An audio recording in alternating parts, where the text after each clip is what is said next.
Bab 26. Kau lumpuh karena uang deposit. Bukankah kau harus kehilangan uang saat memukulku tadi? Tuan tanah itu menggertakkan giginya kesakitan, menggosok pinggang tuannya dan berteriak. Ketika seorang wanita malang tertangkap, pemukulan itu sia-sia. Kurangi deposit sebagai biaya pengobatan. Kau? Wajah Lu Yu muram dan dia ingin terus mengejar, tetapi Qin Xiulian menghentikannya.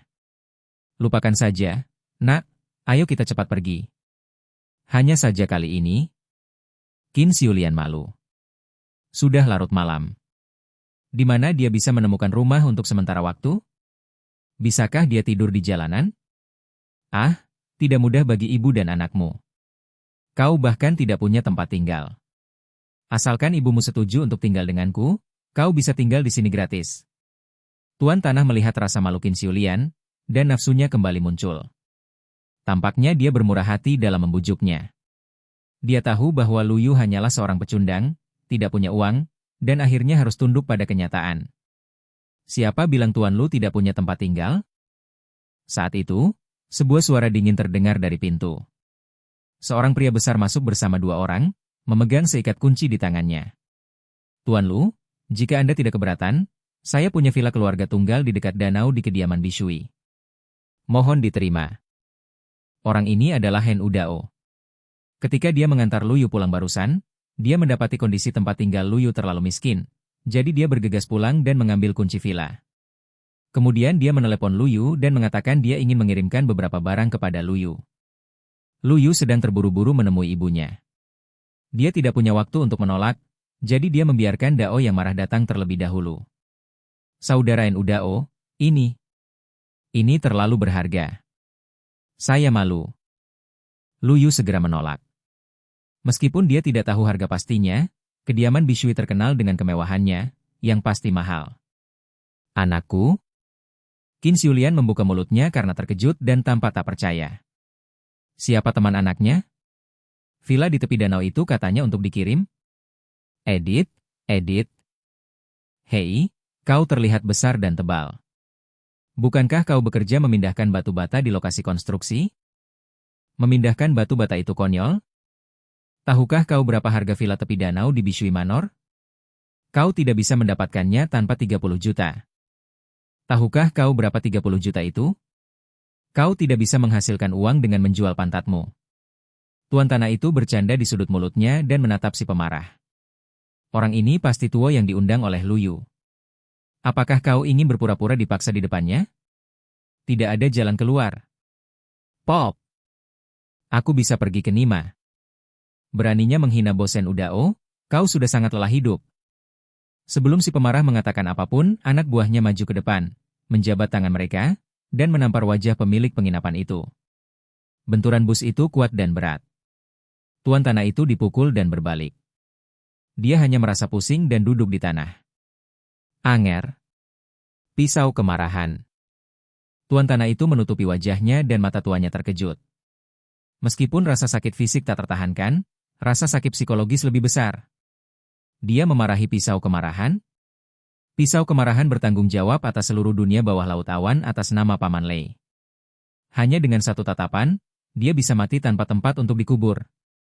Tapi yang paling mengejutkannya adalah siapa Lu Yu? Seorang menantu yang rendah hati dan tidak berguna yang dia benci diperlakukan oleh pisau kemarahan dan diberi villa senilai puluhan juta? Bibi saya ada di sini hari ini.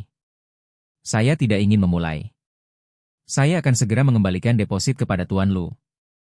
Pisau kemarahan tampak seperti pisau tajam, menatap Tuan Tanah dan berkata dengan lemah. Ya, sekarang. Tuan Tanah mengangguk cepat, matanya menghindar, dengan cepat mengeluarkan setumpuk uang dari sakunya, meletakkannya di atas meja, dan hendak pergi. Tunggu. Pisau yang marah itu menatap Tuan Tanah dan berteriak. Pak Tua, kau menyembunyikan sesuatu. Katakan.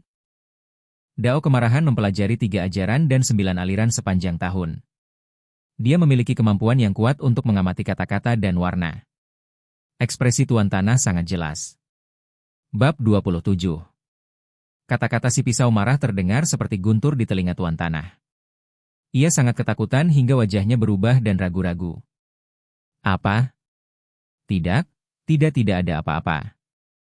Oke, Ini laki-laki. Si Dao marah mengangguk, nadanya muram dan tegas. 1 jari. Kedua pria itu segera meraih tangan Tuan Tanah, mencengkeram jari telunjuknya dan mematahkannya ke arah berlawanan. Klik! Setelah bunyi retakan yang menusuk, Tuan Tanah menjerit, jari-jarinya mengenai jantungnya dan melukai jantungnya. Katakan atau tidak? Si pisau marah menatap Tuan Tanah dengan dingin. Benar? Benar tidak ada apa-apa. Alis dan mata Tuan Tanah penuh kepanikan, dan butiran keringat besar jatuh ke tanah. Karena dibutakan oleh keserakahan, mereka masih kaku. 2. Alis si pisau marah. Aku bilang. Klik, klik. Tuan Tanah menjerit 2 kali. Saat ini, ia pucat dan tergeletak di tanah, gemetar seperti jerami, seperti anjing mati. Aku sangat marah. Ia penuh dendam dan telah menerimanya. Hanya karena terlambat setengah detik, dia mematahkan 2 jarinya. Belum? 3. Pisau marah itu masih mengucapkan kalimat itu. Aku bilang, dalam 5 tahun terakhir, seorang pria misterius akan mentransfer sejumlah uang setiap tahun sebagai uang sewamu. Aku terobsesi. Aku menelan uang itu dan tetap membiarkanmu membayar sewa. Tanpa menunggu pisau marah itu selesai bicara, pemilik rumah langsung menceritakan seluruh kebenaran. Binatang buas. Wajah Qin Xiulian memerah karena marah. Ada begitu banyak orang di dunia ini. Siapa pria itu? Wajah Lu Yu sangat muram dan bertanya dengan dingin. Pemilik rumah dengan cepat menggelengkan kepalanya untuk menunjukkan bahwa dia tidak tahu. Terakhir kali seseorang membayar biaya pengobatannya, kali ini seseorang membayar sewanya selama 5 tahun. Siapa sebenarnya dia? Apakah satu orang melakukan ini 2 kali? Setelah mengantar ibuku ke rumah sakit untuk pemeriksaan besok, aku akan menyelidiki masalah ini secara menyeluruh. Orang ini sangat penting bagi Lu Yu. Meskipun dia berharap orang ini adalah Lin Musue, akal sehat mengatakan kepadanya bahwa itu pasti bukan dia. Lin Musue selalu menunjukkan ketidakpedulian dan tidak akan pernah sebaik ini. Terima kasih, KKN Udao. Akan kubantu. Kami akan pindah setelah menemukan tempat tinggal. Lu Yu berkata dengan penuh rasa terima kasih bahwa ia tidak bisa menerima rumah seharga puluhan juta begitu saja. Tuan Lu, Anda meremehkan saya. Besok saya akan mengirimkan buku kamarnya. Anda telah menyelamatkan saya. Bukankah hidupku bernilai sebuah rumah? Wajah Dao yang marah memerah karena gembira. Lu Yu tidak berhenti sampai dia menerima rumah itu. Saudara En Udao, mari kita hidup dulu, baru bicara nanti. Qin Xiulian berterima kasih padanya berulang kali dan berputar-putar. Dia marah dan berkuasa. Dia takut putranya akan menyinggungnya. Terima kasih. Lu Yu tersenyum penuh rasa syukur. Dia seorang pria. Tidak ada yang mutlak. Dunia bawah tanah tidak semuanya orang jahat, dan dunia putih tidak semuanya orang baik. Setiap tukang jagal anjing yang berintegritas adalah seorang cendekiawan. NU Dao membawa anak buahnya untuk membantu Lu Yu membawa barang-barangnya ke mobil dan bersiap untuk pergi. Tuan Tanah itu menghela napas lega, menyinggung dewa pembunuh, hanya melipat 3 jari, dan membual di masa depan. Sayangnya, sebelum dia bisa merayakan, dia dikirim ke neraka oleh kalimat yang ditinggalkan oleh pisau yang marah. Serakah akan uang Tuan Lu, masih ingin pergi? Patahkan anggota tubuhmu. Kemudian mobil mulai berjalan, mesin meraung dan melaju menuju rumah Bishui. Alasan mengapa mereka menunggu sampai Lu Yu dan suaminya naik bus adalah karena mereka tidak ingin menakut-nakuti Qin Xiulian. Pendekar pedang yang marah itu tampak dingin dan berjalan menuju timur rumah dengan batang besi. Tidak. Ah! Jeritan terdengar dari kamar sewaan itu, melayang di antara langit dan bumi, dan menghilang setelah beberapa detik. Dan membalas dendam para penyewa wanita yang dilecehkan. Bab 28. Rumah Bishui, yang terletak di Danau Yunwu, adalah kawasan villa paling terkenal di kota Yunhai. Danau Yunwu, danau air tawar terbesar di kota Yunhai, dinamai demikian karena danau tersebut dikelilingi awan sepanjang tahun. Danau ini merupakan keindahan paling terkenal di kota Yunhai. Rumah Bishui yang dibangun di dekat danau sangat mahal karena naiknya permukaan air dan banyaknya perahu. Orang-orang yang dapat tinggal di sana adalah orang kaya atau orang-orang yang memiliki banyak harta. Sejauh ini, hanya ada beberapa lusin orang. Keluarga Lin pernah mendapat kehormatan mengikuti seorang teman dan memasuki rumah Bishui. Kemudian, rumah itu dianggap sebagai tempat yang membanggakan dan seringkali dibanggakan di depan umum. Karena rumah Bishui dibangun oleh Tuan Lei ketiga, Nu Dao beruntung memiliki satu unit, tetapi ia menyukai hal-hal yang seru dan tidak menyukai kesunyian di sini. Jadi ia belum pernah tinggal di sana. Hari ini, Lu Yu benar-benar terkejut saat memasuki villa. Villa tersebut memiliki luas lebih dari 1.000 meter persegi dan memiliki halaman yang luas hampir 100 meter. Terdapat kolam renang besar di halaman dan pemandian air panas geotermal di dalam ruangan. Dengan teras pandang seluas lebih dari 100 meter, Anda dapat menikmati pemandangan panorama Danau Yunwu, yang memberikan perasaan seperti duduk di atas sungai dan gunung. Villa ini didekorasi mewah, dengan berbagai macam furnitur dan peralatan. Semuanya serba baru. Tidak ada yang pernah tinggal di villa ini. Hanya para pelayan yang membersihkannya setiap hari. Semua hal dijelaskan dengan jelas. Sebelum pergi, Nu Dao mengundang Lu Yu untuk menghadiri jamuan makan tuan ketiga Lei lagi. Setelah Lu Yu mengkonfirmasi, dia pergi. Lin Musue takut dengan orang-orang di dunia bawah tanah ini. Karena jamuan makan dan pertengkaran besar dengan Lu Yu, dia tidak akan pergi. Setelah memijat ibunya, dia tertidur dan menatap ibunya dengan senyum yang menenangkan, yang sangat berbeda dari hari-hari ketika dia khawatir tentang menyewa rumah. Lin Musue tidak dapat menceritakan tentang villa itu untuk sementara waktu. Jika tidak, dia akan khawatir bahwa itu adalah kekayaan haram dan hanya akan meningkatkan pertengkaran. Kemampuan. Hanya kemampuan yang cukup yang dapat melindungi keluarga. Jika tidak, kau hanya akan dibantai. Sekarang kemampuan mereka masih jauh dari cukup dan harus menjadi lebih kuat. Lu Yu memiliki banyak informasi di benaknya. Namun, keterampilan intinya disebut Haoran Jue. Inilah yang diandalkan leluhur keluarga Lu untuk menjadi seorang tabib suci. Memurnikan kebenaran Haoran untuk penggunaan mereka sendiri tidak hanya dapat menyelamatkan orang dari penyakit, tetapi juga menghukum kejahatan dan mempromosikan kebaikan. Lu Yu mulai berlatih. Dia baru mulai berlatih semalaman. Karena semangat kepahlawanannya sekarang tipis, dia perlu menggunakan Xiao Huandan untuk melangkah lebih jauh. Kanker ibu juga membutuhkan pil kecil untuk memperkuat fondasi dan peiyuan. Sangat penting untuk menyiapkan obatnya terlebih dahulu. Keesokan paginya, setelah sarapan, Lu Yu membawa ibunya ke rumah sakit rakyat untuk pemeriksaan. Setelah laporan keluar, dokter yang merawat sangat terkejut. Bahkan tidak mungkin untuk menelepon, karena jumlah sel kanker berkurang setengahnya dari sebelumnya. Dengan tergesa-gesa ditanya obat apa yang diberikan Lu Yu kepada Qin Xiulian. Tetapi ternyata obat itu bekerja secara ajaib. Untuk menghindari membahayakan dirinya sendiri, Lu Yu harus tetap tenang. Hanya mengatakan bahwa ia mengonsumsi beberapa resep tradisional, lalu membawa ibunya pergi. Dokter yang merawat segera melaporkan kepada presiden. Ini bukan masalah kecil. Jika resep tradisional itu universal, itu luar biasa. Kembali ke villa, Lu Yu beristirahat bersama ibunya, duduk di teras, memandang Danau Yunwu dan memikirkan formula Xiao Huandan.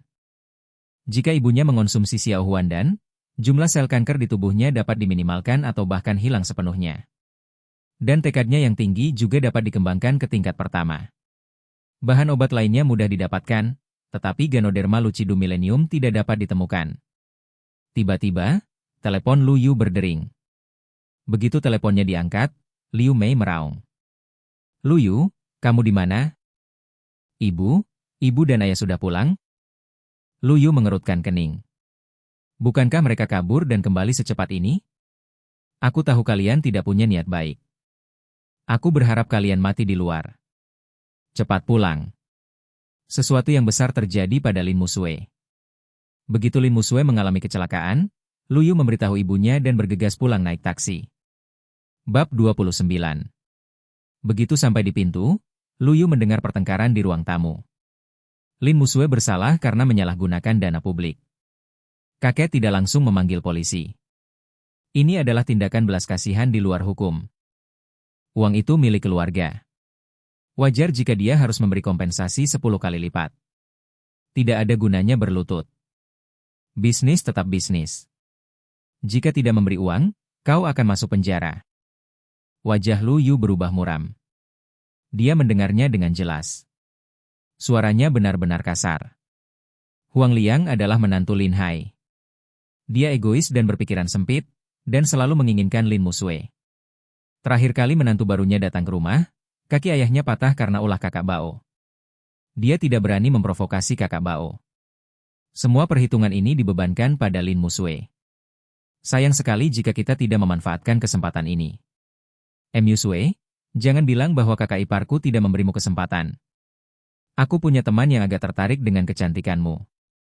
Jika kau mau menemaninya 1 malam, kompensasinya 5 juta.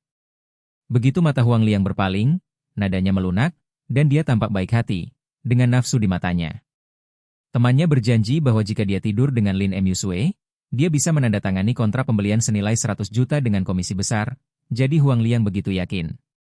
Pada saat itu, kau bisa menguasai bukti prostitusi Lin Musue dan menggunakannya untuk mengancam Lin Musue. Kau juga bisa tidur dengan Lin Musue. Sungguh keren memiliki 2 talenta. Keluar. Wajah Lin Musue membeku dan berkata dingin. Dasar jalang, kau tidak tahu apa yang baik atau buruk. Lihat bagaimana kau mati nanti. Bang! Pintu didorong terbuka, dan Huang Liang keluar dengan wajah pucat. Melihat Luyu di pintu, Huang Liang menyeka sedikit rasa jijik di wajahnya dan mencibir. Apakah kakak iparku sudah pulang? Benar saja, dia anjing pintar. Dia tahu kapan harus pulang untuk makan malam. Makanan lunak itu enak. Dia tidak perlu mengunyah. Itu baik untuk perutnya. Orang-orang iri padanya. Luyu tenang dan tidak berbicara. Huang Liang merasa senang dan berbalik untuk pergi. Ketika memasuki rumah, suasananya suram dan seluruh keluarga tampak tidak baik. Liu Mei dan istrinya pucat pasi. Yang satu ambruk di sofa dan yang lainnya menoleh.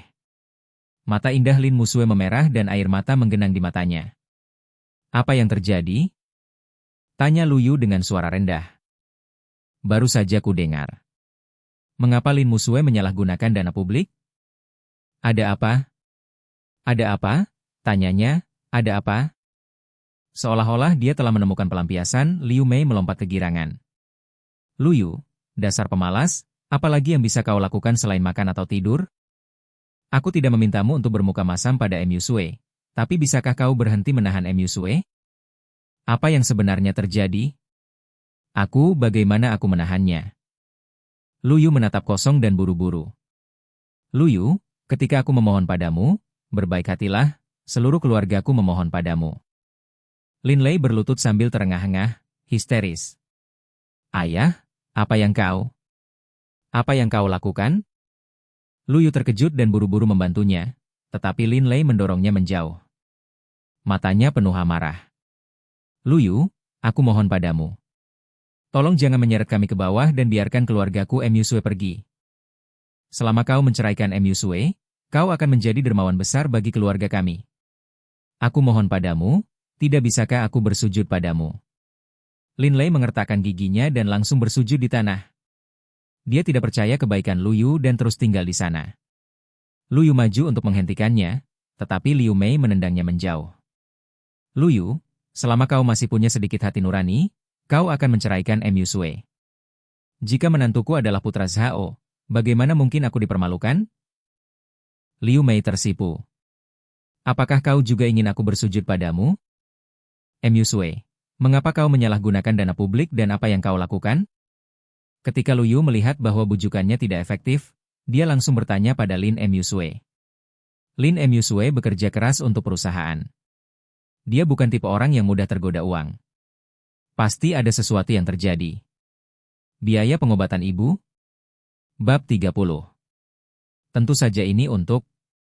Apa hubungannya denganmu? Jaga dirimu sendiri. Wajah Lin Musue menunjukkan sedikit kebingungan.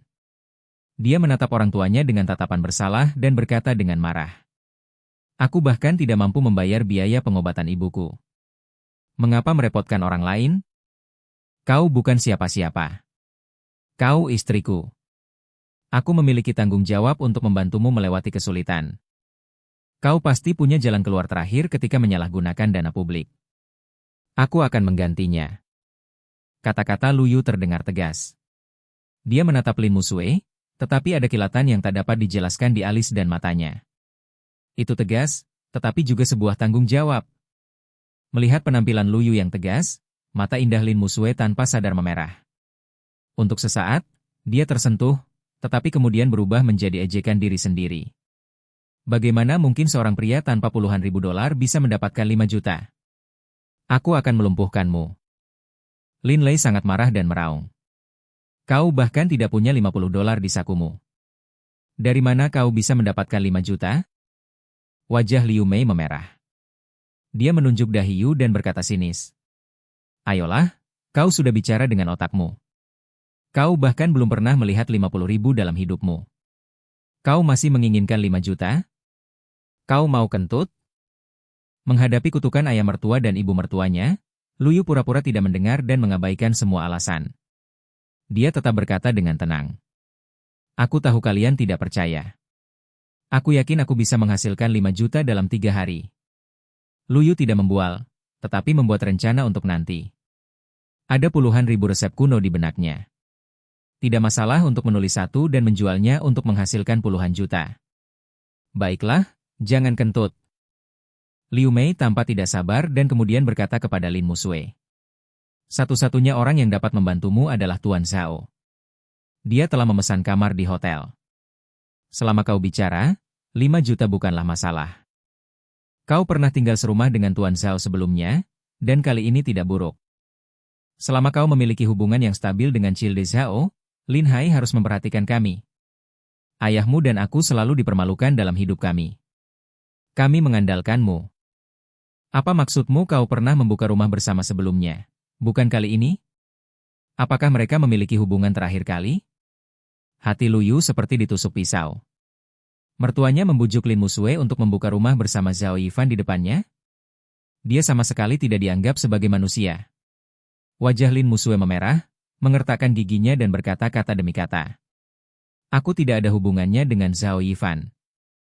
Meskipun aku di penjara, aku tidak akan pernah mengkhianati diriku sendiri. Musue, jika kau masuk penjara, siapa yang akan mendukung kita? Liu Mei merasa sangat terburu-buru. Lin Musue sama sekali tidak memberi kesempatan padanya untuk berbicara dan langsung berlari kembali ke kamar tidur. Ketiga orang di rumah itu sangat malu. Lin Lei bangkit dari lantai dengan gigi terkatup dan menatap tajam Lu Yu. Kau berkulit tebal. Kami semua berlutut. Kau tidak pergi begitu saja. Itu tidak tahu malu. Berkulit tebal? Dia sama sekali tidak punya muka. Jika dia memiliki sedikit rasa kemanusiaan, dia tidak akan menyeret keluarga kita ke bawah. Dia sudah lama bercerai dengan Musue. Liu Mei dengan marah menunjuk ke dapur. Masuk dan masak. Itu saja. Kau lebih tidak berguna daripada anjing. Lu Yu mengertakkan giginya dan melampiaskan amarahnya di dapur. Satu-satunya alasan kesabarannya adalah harapannya pada Lin Musue. Jika Lin Musue benar-benar mengkhianatinya, dia bisa pergi dari sini tanpa penyesalan.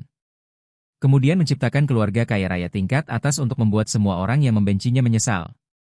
Pada saat itu, wajah mertua pasti sangat menarik. Setelah beberapa saat, aku mendengar suara pintu dibuka, dan suara Liu Mei terdengar. Anakku yang baik, akhirnya kau menyadarinya. Benar. Cepat pergi ke hotel. Masa muda seorang wanita hanya beberapa tahun. Jika dia tidak memanfaatkan kesempatan